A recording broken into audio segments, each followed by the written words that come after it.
Shalom, bersama lagi dalam channel Pengkhotbah Deso. Hari ini saya akan membahas dengan satu topik tentang keunikan pernyataan dan pribadi Yesus Kristus. Sebelum melanjutkan pembahasan ini, untuk mendukung channel ini silahkan mengklik subscribe. Ketika saudara-saudari mengklik subscribe berarti sedang mendukung channel ini untuk tetap ada dan untuk tetap menjadi berkat bagi kita semuanya. Kiranya Tuhan Yesus memberkati.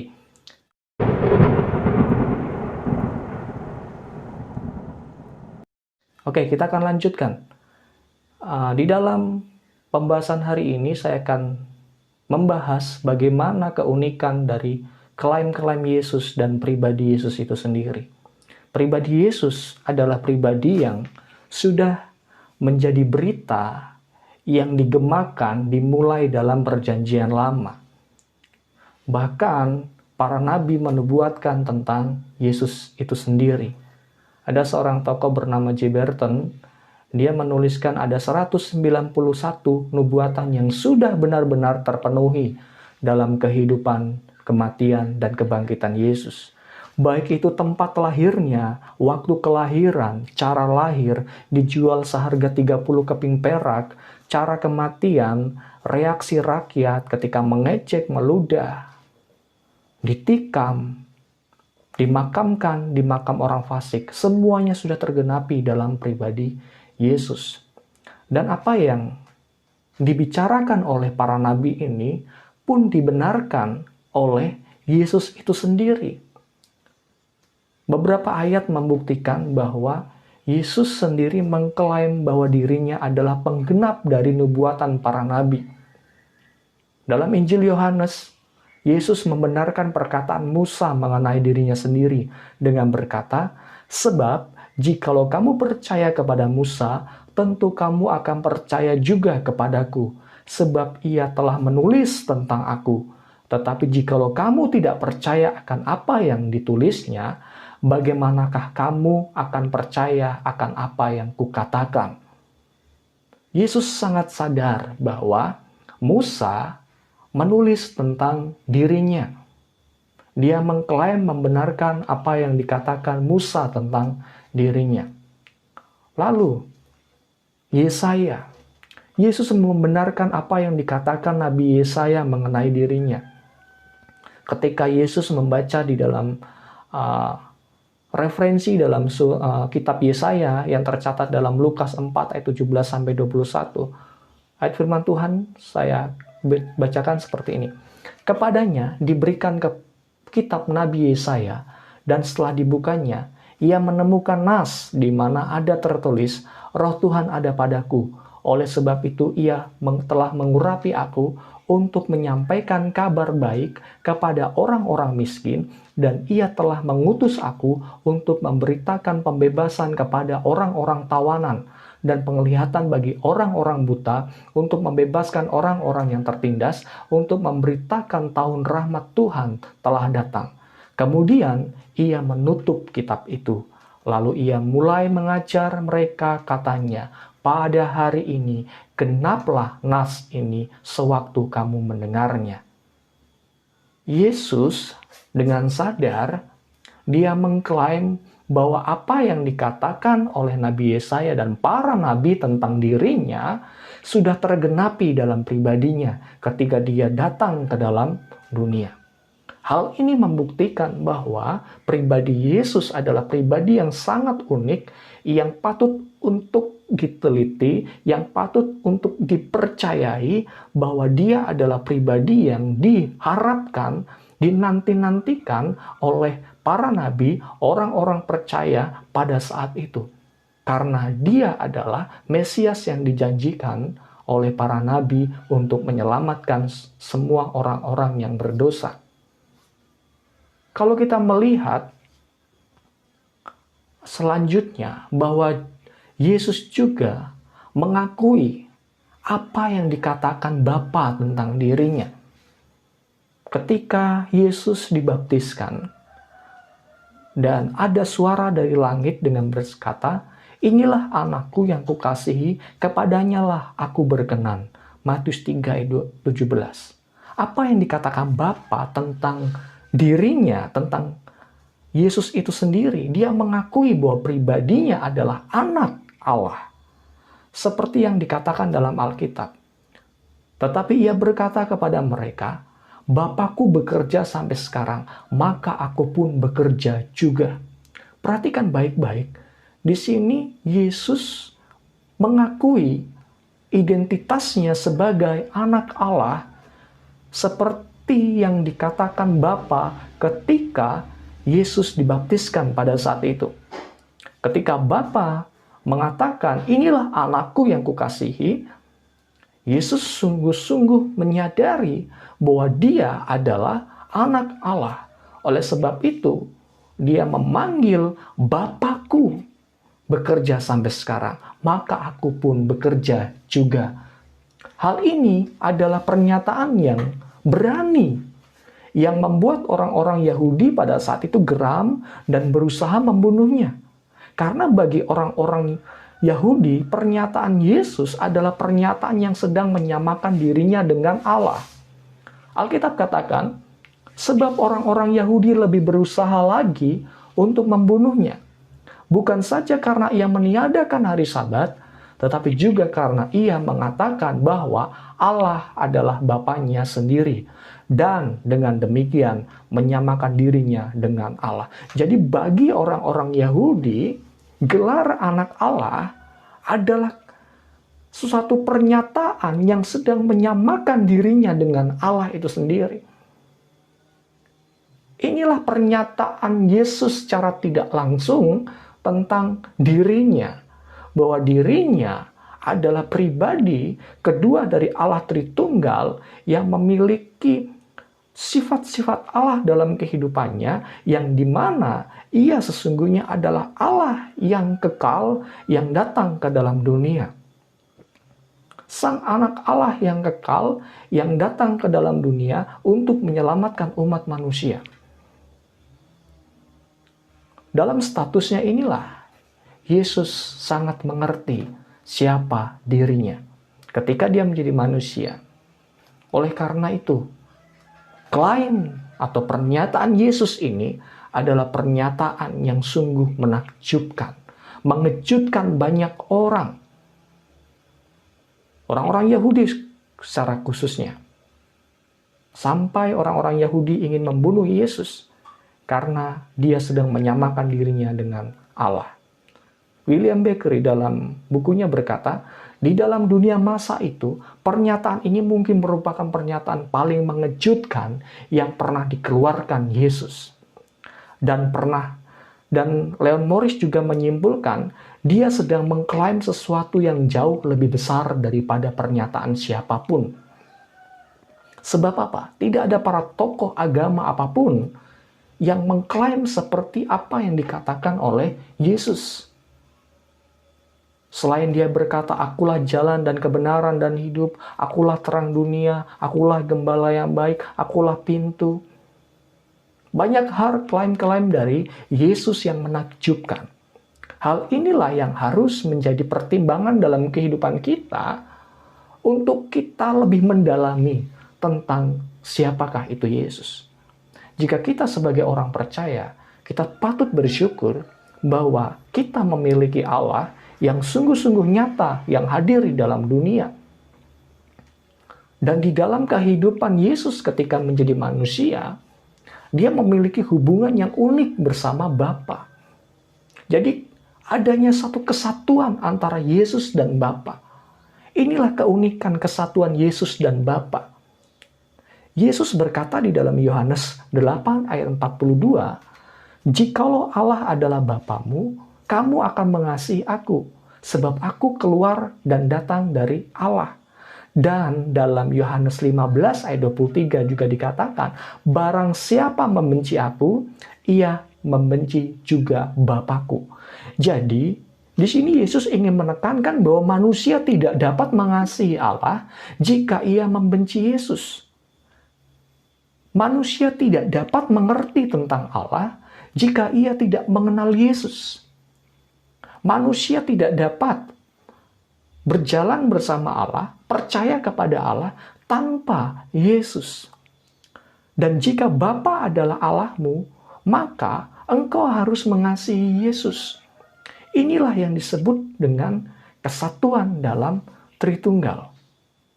Bahwa Bapa dan Yesus adalah satu, namun mereka adalah pribadi yang berbeda. Inilah keunikan hubungan antara Bapa dan Yesus sebagai anak.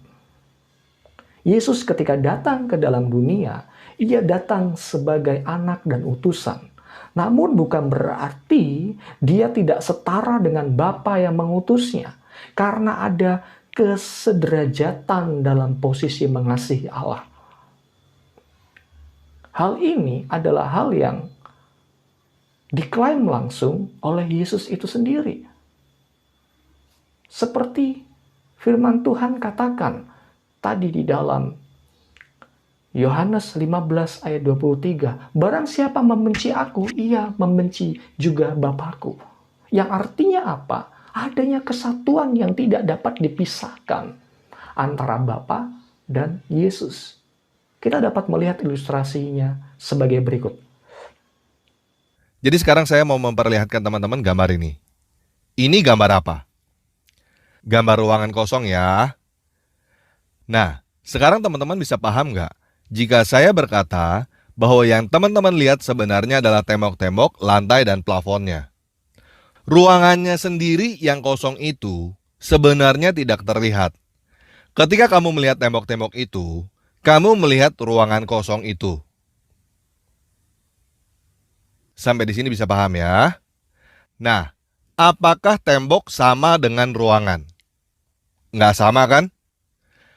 Tembok-tembok, lantai, dan plafon inilah yang saya ilustrasikan untuk sang anak yang terlihat.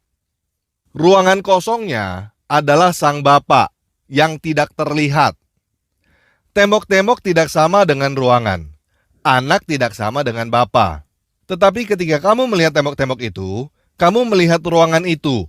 Ketika kamu melihat anak, kamu melihat Bapa.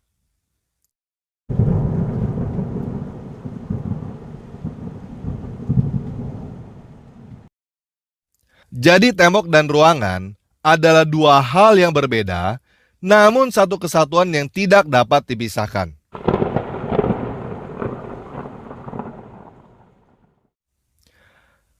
Nah, ketika saya menyebut ruangan ini adalah ruangan A, yang mana yang saya maksud dengan ruangan A? Ruangan kosongnya atau tembok-temboknya? Ya semuanya guys. Yang dimaksud dengan ruangan A adalah ruangan kosong itu beserta tembok-temboknya semua. Sampai di sini bisa paham ya? Dari ilustrasi ini kita dapat melihat bahwa ketika kita melihat Bapa atau ketika kita melihat Yesus, berarti kita sedang melihat Bapa. Seperti yang diajarkan di dalam Yohanes 14 ayat 7-9 dengan jelas katakan, Yesus berkata, sekiranya kamu mengenal aku, pasti kamu juga mengenal Bapakku. Sekarang ini kamu mengenal Dia dan kamu telah melihat Dia. Kata Filipus kepadanya, Tuhan, tunjukkanlah Bapa itu kepada kami. Itu sudah cukup bagi kami. Kata Yesus kepadanya, telah sekian lama aku bersama-sama kamu, Filipus, namun engkau tidak mengenal aku. Barang siapa telah melihat aku, ia telah melihat Bapa. Bagaimana engkau berkata, tunjukkanlah Bapa itu kepada kamu. Seperti ilustrasi yang tadi dijelaskan, bahwa ketika kita melihat Yesus, berarti kita melihat Bapa. Kita melihat sebuah kesatuan yang tidak dapat dipisahkan di dalamnya. Inilah keunikan hubungan pribadi Yesus dengan Bapa. Jadi pusat kekristenan ada di dalam Yesus. Yesus adalah pribadi Allah kedua dalam Allah Tritunggal. Pribadi yang nampak dan hadir dalam sejarah manusia. Maka dari itu, tanpa Kristus tidak ada bukti bahwa keberadaan Allah itu sungguh ada. Tanpa Kristus, manusia tidak ada objek yang nyata untuk mengasihi Allah. Oleh karena itulah banyak manusia yang berusaha untuk menjadikan objek-objek sebagai kasihnya kepada Allah. Ilah-ilah mereka. Dengan cara membuat patung, dengan cara datang ke kota A, B, C, D, karena merasa di situ tempatnya, tinggalnya Tuhan. Tetapi berbeda di dalam kekristenan. Kekristenan adalah berpusat kepada Kristus. Penyembahan kita adalah penyembahan di dalam Kristus. Jadi tidak ada satu kebingungan di dalam kekristenan. Ketika kita menyembah Yesus, berarti kita juga sedang berkata kepada Bapa. Sebaliknya juga seperti itu. Jadi Yesus sungguh-sungguh jalan untuk kita mengenal Allah yang sesungguhnya. Kesetaraan Kristus dan Bapa adalah kesetaraan yang betul-betul sama-sama untuk dikasihi. Yesus Kristus adalah objek kasih kita kepada Allah yang sungguh-sungguh nyata. Karena dia hadir di dalam dunia ini. Dengan kata lain, Yesus sangat sempurna dalam merefleksikan Allah dan meninggikan Allah. Sehingga menyangkal Yesus berarti menyangkal Allah. Ini suatu klaim yang sungguh luar biasa yang tidak ada di dalam tokoh-tokoh agama manapun, bahkan para nabi sekalipun tidak ada yang berani mengklaim menyangkal dirinya berarti menyangkal Allah. Seperti yang dikatakan dalam Matius 10 ayat 33. Tetapi barang siapa menyangkal aku di depan manusia, aku juga akan menyangkalnya di depan Bapakku yang di sorga.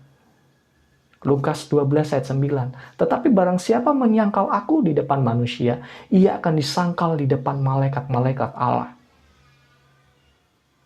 Hai guys, ini sesuatu hal yang menarik untuk kita selidiki dan untuk kita renungkan secara mendalam bahwa adanya satu kesatuan yang tidak dapat dipisahkan dalam pribadi Yesus dan Bapa. Walaupun pribadi mereka adalah pribadi yang berbeda di dalam konsep Tritunggal, tetapi mereka memiliki kesetaraan. Mereka memiliki kesederajatan yang sama. Objek kasih kita kepada Allah hanya di dalam Kristus. Sebagai Sang Pencipta, seperti dikatakan di dalam tulisan Yohanes, Yesus adalah pencipta dari segala sesuatu. Karena itulah dia layak untuk menjadi objek kasih kita kepada Allah. Seorang yang bernama Meyer berkata seperti ini. Esensi Allah tanpa terbagi, melainkan sepenuhnya berdiam dalam Kristus. Yesus adalah kunci untuk kita dapat mengasihi Bapa di sorga. Karena di dalam dia berdiam secara jasmania seluruh kepenuhan Allah. Kolose 2 ayat 9. Saya akan bacakan untuk kita semuanya. Kolose 2 ayat 9.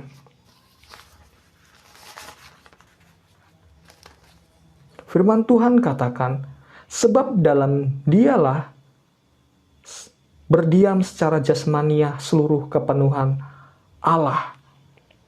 Jadi di dalam Kristus, sungguh-sungguh pribadi yang menyatakan kemuliaan, menyatakan kepenuhan Allah dalam dirinya. Yesus adalah Allah yang sungguh-sungguh nyata, yang tercatat di dalam sejarah kehidupan manusia, yang pernah hadir dalam kehidupan manusia, yang sungguh-sungguh mengenakan tubuh secara jasmani ketika dia datang ke dalam dunia, untuk menyatakan kehadirannya, untuk menyatakan kepeduliannya kepada umat manusia. Oleh sebab itu, tidak mungkin seorang yang mengasihi Allah tetapi menolak Yesus. Perhatikan dengan sungguh-sungguh ayat ini. Jikalau Allah adalah Bapamu, kamu akan mengasihi aku. Ini pernyataan Yesus, klaim Yesus, bahwa ada kesederajatan. Ketika engkau mengasihi Allah, engkau juga harus mengasihi Yesus. Ketika engkau tidak mengasihi Yesus, berarti engkau tidak mengasihi Allah. Karena ada kesatuan, karena Allah itu sendiri ada di dalam Kristus. Dan Kristus itu adalah Allah yang sesungguhnya menjadi manusia untuk kehidupan kita. Yesus mengklaim juga untuk kita mengasihinya lebih dari apapun. Yesus mengklaim seperti ini bukan tidak ada dasar. Karena dia sadar bahwa dirinya adalah pribadi yang layak untuk dikasihi. Dan kasih yang kita berikan kepadanya jangan sampai melebihi dari apapun. Alkitab katakan, barang siapa mengasihi bapa atau ibunya lebih daripadaku, ia tidak layak bagiku. Dan barang siapa mengasihi anaknya laki-laki atau perempuan lebih daripadaku, ia tidak layak bagiku. Yesus mengklaim untuk dikasihi lebih dari apapun. Jangan sampai hidup kita mengasihi orang lain lebih daripada mengasihi Yesus. Jika hal itu terjadi, Yesus katakan apa? Itu adalah hal yang tidak layak bagi Yesus. John Piper menjelaskan hal ini sebagai berikut. Ketika kita mengasihi Kristus, ia menuntut emosi kita terarah kepadanya dan tidak kepada yang lain. Jadi Tuhan mau menuntut setiap kehidupan kita mengasihinya secara totalitas. Terarah hanya kepada Dia. Jika Kristus menyadari bahwa dirinya hanyalah manusia biasa, maka dia tidak akan mengklaim seperti ini.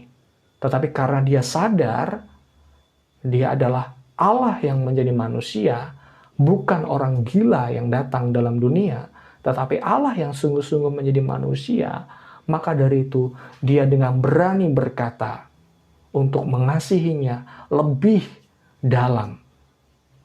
Jangan sampai kasih kita kepada manusia itu lebih besar dibandingkan kasih kita kepada Yesus.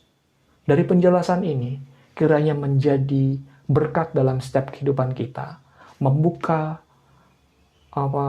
rohani kita untuk semakin hari, semakin lebih semangat untuk mengenal siapakah Tuhan dan Juru Selamat dalam kehidupan kita. Tuhan Yesus memberkati. Amin.